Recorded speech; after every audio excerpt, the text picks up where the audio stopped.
Hello, नमस्कार, सत श्री अकाल, आदाब, गुड मॉर्निंग। स्वागत है आपका आपके अपने यूट्यूब चैनल स्टडी टेबल में।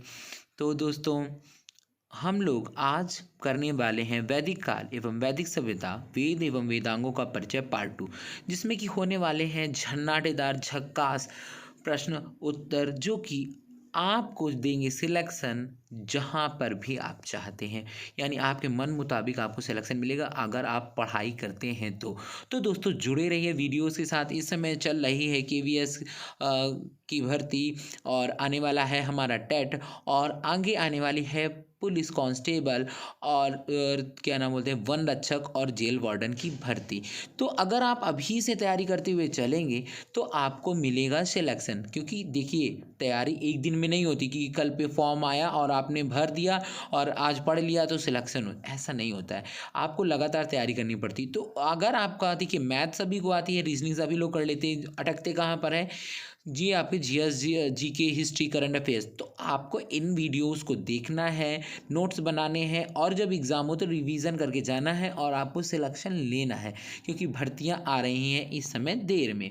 तो चलिए शुरू करते हैं वीडियो का पार्ट 2, पार्ट 1 आपको डिस्क्रिप्शन में मिल जाएगा। तो चलिए शुरू करते हैं प्रश्नोत्तर और देखते हैं पहला प्रश्न क्या कह रहा है। तो दोस्तों, अगला प्रश्न है, यानी पहला प्रश्न है, आर्य शब्द इंगित करता है। आर्य शब्द क्या इंगित करता है? नृजाति समूह को, या यावारी जन को, या यारी मतलब जो खाना बदोश लोग होते हैं उनको, भाषा समूह को, या श्रेष्ठ वंश को। अगर हमारे पॉइंट ऑफ व्यू से देखा जाए, यानी तो अगर हमारी जो संस्कृत भाषा है उसमें आर्य शब्द का जो अर्थ होता है वो होता है श्रेष्ठ। क्या होता है? श्रेष्ठ होता है। तो मतलब जो आर्य प्राचीन भारत यूरोपीय एवं प्राचीन ईरानी भाषा बोलने वालों के लिए प्रयुक्त शब्द है। मतलब जो ईरानी भाषा बोलते थे, ठीक है, और प्राचीन भाषा बोलते थे, उनके लिए ये उपयुक्त यानी प्रयोग किया गया शब्द है। और वैदिक संस्कृति में आर्य जो शब्द था वो श्रेष्ठ था, शिष्ट था, तथा सज्जन तथा नैतिक अर्थ में महाकुल, कुलीन, सब साधु आदि के लिए प्रयुक्त होता था। मतलब एक तरीके से देखा जाए तो आर्य ने अपने आप को जो ये प्रयोग किया शब्द, उसका मतलब है कि सर्वश्रेष्ठ। जैसे हमारे कहा जाता मर्यादा पुरुषोत्तम श्री राम, तो वो भी क्या थे? आर्य थे, और वो भी ऋग्वैदिक कालीन यानी वैदिक सभ्यता से ही जुड़े हुए थे, जिनका इतिहास लिखा गया, देखा गया। तो आपने जब टीवी सीरियल्स या नाटक में देखा होगा तो जो महारानी सीता थी वो आर्य कह के, या जो मतलब संबोधित करती, यानी आर्य कौन थे? आर्य का मतलब होता था श्रेष्ठ। यानी अब कौन श्रेष्ठ है? जो अगर कोई स्त्री है, उसका पति है, तो उसके लिए वो श्रेष्ठ ही होगा, तो इसलिए उसे आर्य कहते थे। आगे बात समझ में? तो अगला प्रश्न देख लेते हैं। अगला प्रश्न क्या कह रहा है? तो अगला प्रश्न है, क्लासिकल संस्कृति में आर्य शब्द का अर्थ है ईश्वर में विश्वास, एक वंशानुगत जाति, किसी विशेष धर्म में विश्वास रखने वाला, एक उत्तम व्यक्ति। तो क्लासिकल संस्कृति में भी इसका अर्थ क्या हो जाएगा? एक उत्तम व्यक्ति। मैंने अभी आपको बताया, तो दूसरे का ऑप्शन डी करेक्ट हो जाएगा। कौन सा करेक्ट हो जाएगा? दूसरे का डी ऑप्शन करेक्ट हो गया, एक उत्तम व्यक्ति। चलिए देख लेते हैं तीसरा प्रश्न। बहुत ही इंपॉर्टेंट, बहुत ही महत्वपूर्ण, आपका जाना पहचाना क्वेश्चन। सबसे पुराना वेद कौन सा है? यजुर्वेद, ऋग्वेद, सामवेद, या अथर्ववेद। तो हमें सबको मालूम है कि जो चारों वेद हैं उसमें सबसे जो प्राचीन हमारा वेद है वो ऋग्वेद है। तो चलिए देख लेते हैं। इजी क्वेश्चन था और सबसे ज़्यादा पूछा जाता है, ये कई एग्जाम्स में भी पूछा गया है, इजी क्वेश्चन है। तो चलिए आगे देख लेते हैं। अगला है त्रयी, नाम है त्रयी मतलब तीन। तो कौन क्या हो जाएगा? तीन वेदों का, धर्म संघ व युद्ध का, हिंदू धर्म के तीन देवताओं का, तीन मौसमों का। यानी हमारा जो हिंदू धर्म है उसमें तीन देवता कौन से प्रमुख है? ब्रह्मा, विष्णु, महेश। और तीन मौसम हमारे यहाँ मुख्यतः कौन से होते हैं? गर्मी, सर्दी और बरसात। तीन वेद कौन कौन से हो जाएंगे? देखिए, जो त्रयी है वो मानी जाती है कौन कौन सी? ऋग्वेद, यजुर्वेद तथा सामवेद को त्रयी कहा जाता है, क्योंकि इसमें क्या है, जो तीनों वेद हैं ये एक जैसे मिलते जुलते हैं। यजुर्वेद में जो है आपके स्रोत व कर्मकांड वर्णित हैं, और जो ऋग्वेद है उसमें प्रार्थनाएं हैं, और जो सामवेद है वो संगीतमयी स्रोत है। लेकिन जो अथर्ववेद है वो तंत्र मंत्र से जुड़ा हुआ, इसलिए उसे त्रयी के संबंध में नहीं रखा गया है। तो इसका ऑप्शन आपका करेक्ट हो जाएगा, तीन तीन वेदों का नाम क्या हो जाएगा, त्रयी रखा गया। क्या रखा गया है, त्रयी रखा गया। तीन वेद कौन कौन से, इसमें तीन वेद आपके जो शामिल होंगे वो होगा ऋग्वेद, यजुर्वेद और सामवेद। कौन कौन से, ऋग्वेद, यजुर्वेद और सामवेद। अथर्ववेद जो कि आपका तंत्र मंत्र से जुड़ा हुआ, वो उसको त्रयी में नहीं रखा गया है। चलिए अगला प्रश्न देख लेते हैं। किस वैदिक ग्रंथ में वर्ण शब्द का सर्वप्रथम उल्लेख मिलता है। वर्ण मतलब हमारी जाति, जाति मतलब जो बांटा गया है, चार वर्ण थे कौन कौन से, ब्राह्मण, वैश्य और क्षत्रिय और शूद्र। तो उसी का मतलब वर्ण शब्द का उल्लेख सबसे पहले किस ग्रंथ में मिलता है, तो वो मिलता है हमारे ऋग्वेद में। कौन से ऋग्वेद में मिलता है, ऋग्वेद में मिलता है, और ऋग्वेद के पुरुष सूक्त में मिलता है। 10वां मंडल जो है, 10वां कौन सा मंडल है, 10वां मंडल, कौन सा मंडल है, 10वां मंडल है, उसमें मिलता है। ठीक है, पुरुष सूक्त में। किस में मिलता है, पुरुष सूक्त, पुरुष सूक्त जो 10वां मंडल, उसमें सबसे पहले वर्ण शब्द का उल्लेख किया गया। बहुत इंपॉर्टेंट प्रश्न है ये, कई बार एग्जाम में पूछा गया है। और अभी हाल ही में ये पूछा गया था आपका उत्तराखंड पीसीएस 2012 में और छत्तीसगढ़ पीसीएस प्री में परीक्षा में 2014 में। तो अगला प्रश्न देख लेते हैं।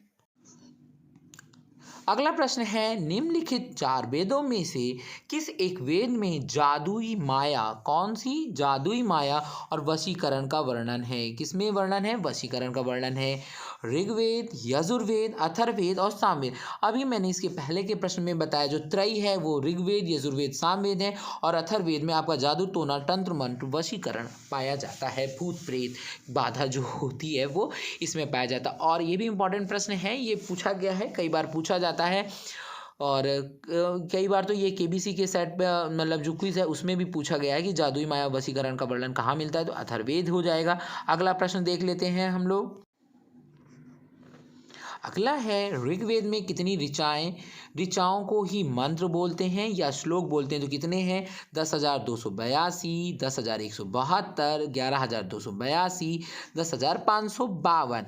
तो ये दोस्तों इसका आपका ऑप्शन करेक्ट हो जाएगा, ऑप्शन करेक्ट डी, 10,552, यानी सातवें का डी ऑप्शन, यानी कुल कितने श्लोक हैं, 10,552। तो अगला प्रश्न देख लेते हैं। तो अगला प्रश्न है, ऋग्वेद में किसका संकलन है, ऋग्वेद में किन चीज़ों का संकलन किया गया, ऋग्वेद में किन का संकलन किया गया, स्रोतों का संकलन है, कथाओं का संकलन है, शब्दों का संकलन है, या युद्ध का ग्रंथ कहलाता है। अभी इसके पहले प्रश्न में हम लोगों ने बातचीत की ऋग्वेद में कितनी ऋचाएं यानी श्लोक हैं, तो यानी श्लोक क्या हो जाएगा, स्रोत यानी क्या हो जाएगा आपका वाचन। तो वाचन यानी आप देख सकते हैं इसका क्या सही हो जाएगा, यानी स्रोतों का संकलन है, यानी श्लोकों का संकलन है, ऋचाओं का संकलन है, यानी 8वें का ए सही हो जाएगा, स्रोत का संकलन। क्या हो जाएगा आपका सही, स्रोत का संकलन, यानी ए नंबर करेक्ट हो जाएगा। चलिए देख लेते हैं अगला 9वां प्रश्न क्या कह रहा है। दोस्तों अगर आपको वीडियो ज़रा से भी अच्छी लग रही है तो प्लीज़ लाइक एंड शेयर करना ना भूलें, और ज़्यादा से ज़्यादा शेयर करें, ज़्यादा से ज़्यादा व्यूज़ हों तो मुझे भी मज़ा आएगा और आपको भी मज़ा आएगा। इसी तरीके आपको वीडियोज़ मिलते रहेंगे, तो प्लीज़ लाइक एंड शेयर करना ना भूलें। अगला प्रश्न है, यज्ञ संबंधी विधि विधानों का पता चलता है, यानी यज्ञ जो होते थे नहीं प्राचीन समय में, अगर हम लोग देखें तो यज्ञ होते थे, तो वो आपको कहाँ से पता चलेगा, वो आपको क्या पता चलेगा, ऋग्वेद से, सामवेद से, ब्राह्मण ग्रंथों से, यजुर्वेद से। तो देखिए यज्ञ संबंधी जो भी विधि विधान है वो हमारे पता चलते हैं किससे, यजुर्वेद से। यजुर्वेद के दो भाग हैं, कौन कौन से, शुक्ल यजुर्वेद और कृष्ण यजुर्वेद। यजुर्वेद के कितने भाग हैं, दो भाग हैं, पहला कृष्ण और दूसरा शुक्ल। चलिए अगला प्रश्न देख लेते हैं। अगला और महत्वपूर्ण प्रश्न है, भारत के किस स्थल की खुदाई से लौह धातु के प्रचलन के प्राचीनतम प्रमाण मिले। तो देखिए जो एकमात्र धातु थी वो आपकी सिंधु सभ्यता जो या कांस्य युगीन सभ्यता या हड़प्पा सभ्यता बोली जाती उसमें प्रयोग नहीं हुआ था। लौह धातु का जो प्रचलन का प्रमाण मिलता है वो हमारे उत्तर वैदिक काल से मिलता है। तो उसके प्रमाण कहाँ पर मिले, तक्षशिला में मिले हैं, अतरंजी खेड़ा में मिले हैं, कौशाम्बी या हस्तिनापुर। तो दोस्तों इसका आपका सही हो जाएगा कौन सा, अतरंजी खेड़ा। कौन सा सही हो जाएगा, अतरंजी खेड़ा इसका सही ऑप्शन हो जाएगा। देखिए कहाँ कहाँ पर मिले अतरंजी खेड़ा के अलावा, अहिछत्र, आलमगीरपुर, मथुरा, रोपण, श्रावस्ती, कामपिल आदि स्थानों की खुदाइयों से लौहयुगीन संस्कृति के अवशेष प्राप्त हुए हैं।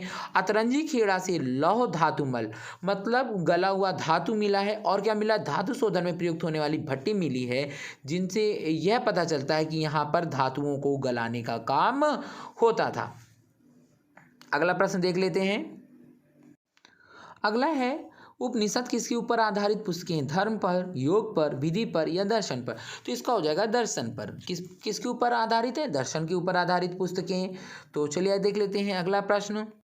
तो अगला प्रश्न कह रहा है, निम्नलिखित में से किस एक वैदिक साहित्य में मोक्ष की चर्चा मिलती है।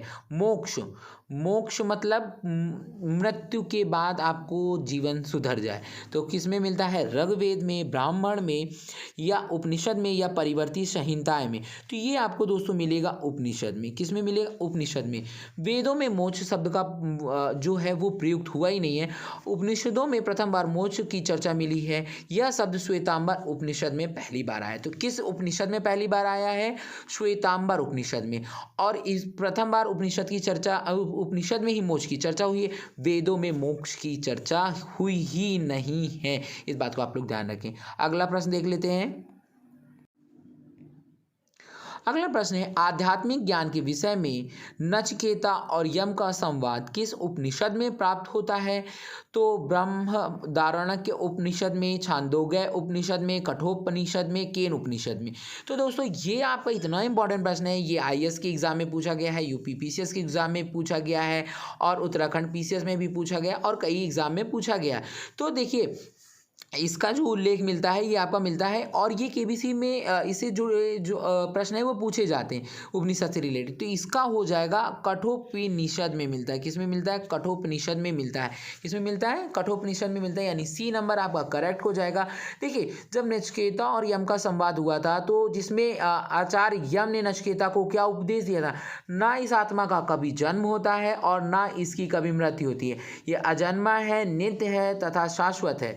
तो कठोपनिषद कृष्ण यजुर्वेद उपनिषद का हिस्सा है। तो आपको पता चल गया कि ये किसमें है, कठोपनिषद में है। कठोपनिषद किसका हिस्सा है, कृष्ण यजुर्वेद का। किसका, कृष्ण यजुर्वेद का। और यजुर्वेद के दो भाग कृष्ण और कौन कौन से हैं, शुक्ल, कृष्ण और शुक्ल। तो यजुर्वेद का हिस्सा है, ध्यान रखिएगा। चलिए अगला प्रश्न देख लेते हैं। अब पूछा जा रहा है 14वां प्रश्न, उपनिषद काल की राजा अश्वपति शासक थे। यहाँ पे के होना चाहिए, के होना चाहिए। तो उपनिषद काल के राजा अश्वपति शासक थे काशी के, पांचाल के, विदेह के, केकय के। तो जो ये अश्वपति जो शासक थे वो किसके थे, केकय के। किसके, केकय। केकय आप जानते हैं महारानी कैकई, कैकई का जो राज्य था वो केकय कहलाता है। तो इसका ऑप्शन डी सही हो जाएगा। वहाँ के राजा कौन थे, अश्वपति थे। और काशी के राजा कौन थे, काशी के राजा आपके अजातशत्रु थे। कौन से थे, अजातशत्रु थे। पांचाल के राजा आपके प्रवाहर जवाली, कौन से थे, प्रवाहर जवाली। और विदेह के राजा आपके कौन थे, राजा जनक। कौन थे, विदेह के थे राजा जनक, पांचाल के थे प्रवाहर जबाली, और केकय के थे अश्वपति, और काशी के थे अजातशत्रु। चलिए आगे देख लेते हैं अगला प्रश्न। अगला और बहुत ही महत्वपूर्ण प्रश्न है, आरंभिक वैदिक साहित्य में सर्वाधिक वर्णित नदी कौन, मतलब ऐसी कौन सी नदी है जिसका वेदों में सबसे ज़्यादा वर्णन मिलता है।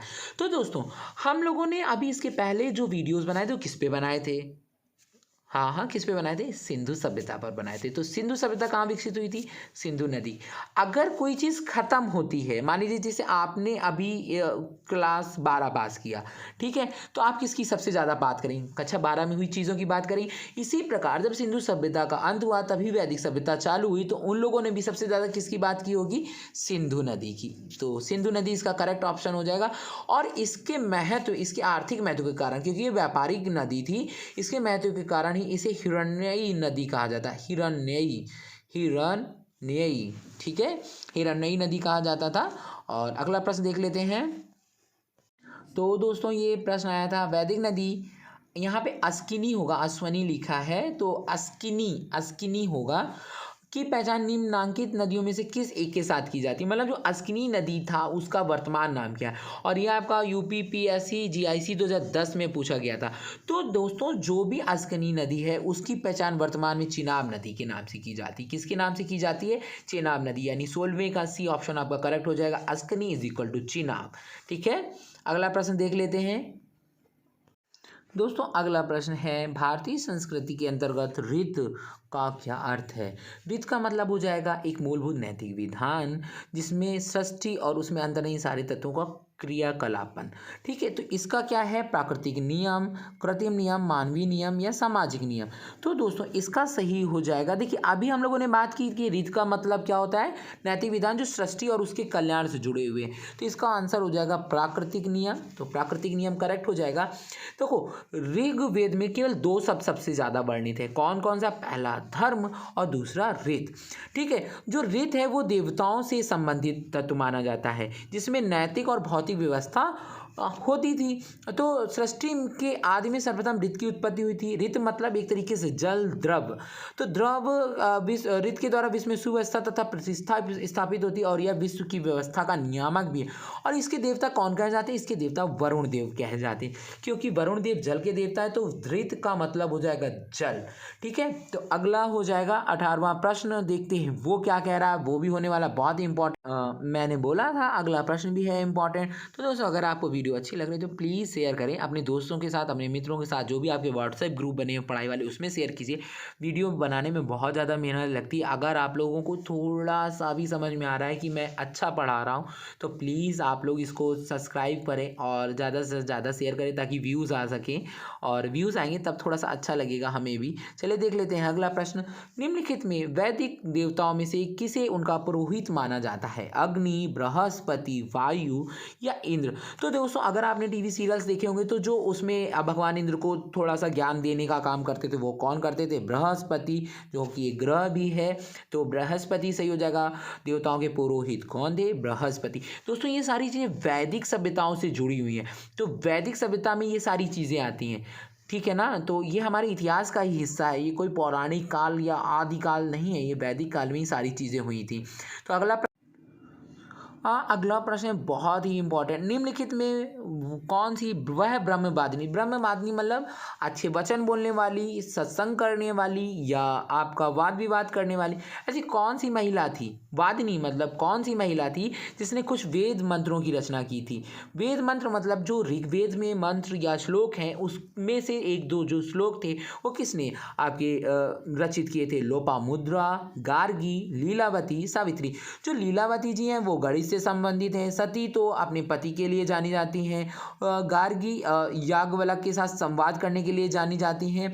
गार्गी जो है वो माता सीता के समकालीन थी। लोपामुद्रा इसका करेक्ट आंसर हो जाएगा। लोपामुद्रा जो है आपकी वो किसकी पत्नी बोली जाती है? वो अगस्त ऋषि की पत्नी बोली जाती हैं लोपामुद्रा। और आप ये मान के चलिए और भी जो महिलाएं थी जिन्होंने मंत्रों की रचना की थी इनमें से तो केवल लोपामुद्रा सही है, लेकिन उसके अलावा जो थी अपाला, घोषा, विश्ववारा आदि थी। कौन कौन सी? अपाला, घोषा, विश्ववारा, लोपामुद्रा, ये चार स्त्रियां जो थीं जिन्होंने श्लोकों की रचनाएं की थी। गार्गी ने याज्ञवल्क्य के साथ संवाद किया था। लीलावती ने गणित का कुछ मैटर दिया है। सावित्री अपने पति के साथ सती होने के लिए जानी जाती हैं, जो यमराज से अपने पति के प्राण लेकर आई थी। तो अगला प्रश्न देख लेते। अगला प्रश्न है, ऋग्वैदिक काल में निष्क शब्द का प्रयोग एक आभूषण के लिए होता था। निष्क जो एक होता था सोने का हार कहलाता था जो गले में पहना जाता था। तो कह रहा है कि किंतु परिवर्ती काल में इसका उपयोग किस अर्थ में हुआ है? निष्क का मतलब क्या है? तो निष्क का मतलब हो जाएगा सिक्का। तो इसका हमारा बीच में का डी सही हो जाएगा, सिक्का।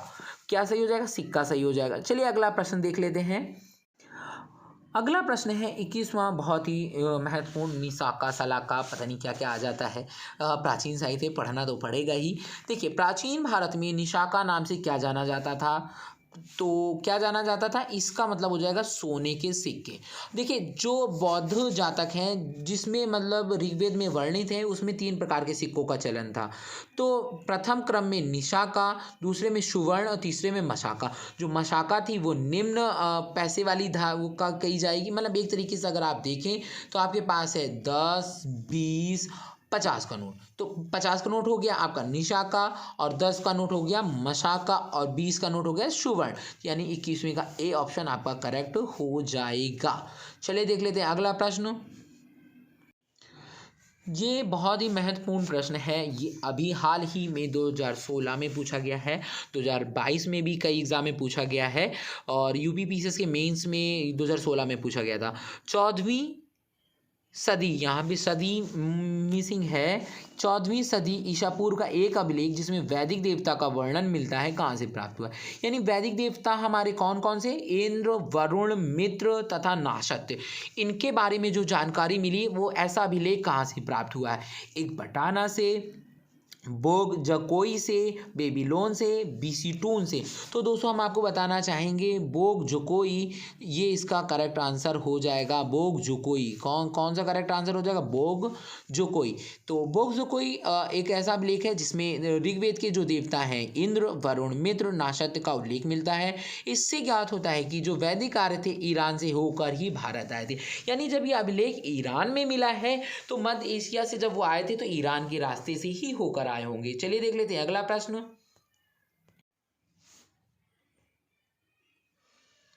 तो अगला और महत्वपूर्ण प्रश्न है, तो अगला और महत्वपूर्ण प्रश्न है, निम्नलिखित में से किसने आर्यों के आदि देश के बारे में लिखा था। आदि देश मतलब जहाँ से आर्य आए थे, किसने लिखा था दोस्तों, किसने लिखा था, जल्दी से बताएं कमेंट करके। चलिए मैं ही बता देता हूँ, कमेंट करने की आपको ज़रूरत नहीं है। शंकराचार्य, एनी बेसेंट, विवेकानंद, बाल गंगाधर तिलक। तो मैंने जब आपको पिछले वीडियो में बताया था तो किसने क्या दिया था, बाल गंगाधर तिलक जी ने हमारे कहा था कि जो आर्य थे वो उत्तरी ध्रुव के निवासी थे और उत्तरी ध्रुव से ही वो लोग आए थे। लेकिन कोई भी इतिहासकार इनके मत को मानने के लिए नहीं तैयार है, लेकिन हम लोग तो मानेंगे क्योंकि इन्होंने लिखी है गीता रहस्य। कहाँ पर, मांडले जेल में। स्वराज्य शब्द की उत्पत्ति बाल गंगाधर तिलक से हुई है, और गणेश चतुर्थी और शिव जयंती मनाने का जो भी किया था बाल गंगाधर तिलक ने किया था। और इन्होंने ही क्या नाम बोलते हैं, कांग्रेस में जो विलय था गरम दल और नरम दल का 1916 के लखनऊ अधिवेशन में कराया था, और इन्हें भारतीय शांति का जनक भी कहा जाता है। तो बाल गंगाधर तिलक इंपॉर्टेंट टॉपिक है, कभी शुरू करेंगे कभी पढ़ेंगे इनके बारे में। चलिए देख लेते हैं अगला प्रश्न। तो दोस्तों अगला प्रश्न है बहुत ही इम्पोर्टेंट, उत्तर वैदिक काल में निम्नलिखित में से किन को आर्य संस्कृति का धुर माना जाता था। आर्य होगा यहाँ पर, आर्य यहाँ पे आर्य होगा, थोड़ा सा टाइपिंग मिस्टेक है। आर्य संस्कृति का धुर समझा जाता है। धुर मतलब हो जाएगा केंद्र। किसे माना जाता था, अंग, मगध, कौशल, विदेह, कुरु, पांचाल, मत्स्य, सूरसेन। यानी उत्तर वैदिक काल, अब देखिए पूर्व वैदिक काल जो मतलब ऋग वैदिक काल था वो आपका रामायण वगैरह से संबंधित हो गया। उसमें हम लोगों ने कई सारी बातें की थी, वहाँ पे राजा जनक के बारे में भी, विदेह, कौशल। और लेकिन जो उत्तर वैदिक काल था वो किस पर संबंधित था, वो कुरु और पांचाल पर ही संबंधित था। और ये हो जाएगा आपका कुरु और पांचाल, क्योंकि उत्तर वैदिक काल में नगरीकरण की जो प्रक्रिया थी वो आरंभ हो चुकी थी, और कुरु पांचाली समय के प्रमुख नगर बन गए थे।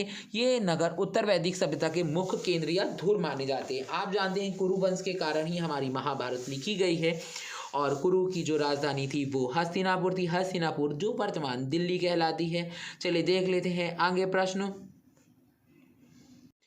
दोस्तों इस वीडियो का लास्ट प्रश्न है, लेकिन अगले वीडियो में हम इसके आगे के प्रश्नों को डिस्कस करेंगे। तो अगला है, गोत्र शब्द का सर्वप्रथम प्रयोग हुआ था, कहाँ पर हुआ था गोत्र शब्द का सर्वप्रथम प्रयोग, अथर्ववेद में, सामवेद में, ऋग्वेद में या यजुर्वेद में। तो कहाँ पर, तो गोत्र शब्द का सर्वप्रथम उल्लेख ऋग्वेद में हुआ था। गोत्र शब्द का मूल अर्थ है गोष्ठ अथवा वह स्थान जहाँ समूचे कुल का गोधन पाला जाता था। गोधन यानी मतलब गाय से मतलब हो जाएगा, तो इसका वर्णन मिलता है ऋग्वेद में। तो ऋग्वेद इसका ऑप्शन करेक्ट हो जाएगा।